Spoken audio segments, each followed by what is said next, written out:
Вітаю ўсіх. Мабыць, няма ні аднаго беларуса, таго хіба што хто не вучыўся ў школе, які не чуў слоў Якуба Коласа. Мой родны кут, як ты мне мілы.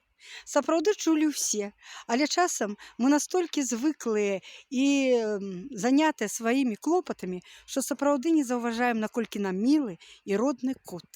Мікола Хведаровіч, беларускі, а лепш сказаць дакладней салігорскі пісьменнік, слушна сказаў: «І так часто бывае, што мы в сумятлівым жыцці мінаем і не заўважаем красу сваіх родных мясцін. А родныя мясціны, краса іх, асабліва ў гэтым годзе, непаўторная і чароўная. Толькі звярніце ўвагу, якая зіма прыйшла на Салігоршчыну. Усё вее казачнасцю, непаўторнасцю, фантастычнасцю. Галіны звісаюць пад цяжарам снегу.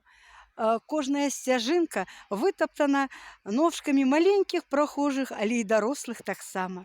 Прыязджайце да нас на Салігоршчыну. Мы шчыра будзем вітаць вас і сустракаць. Вітаем усіх!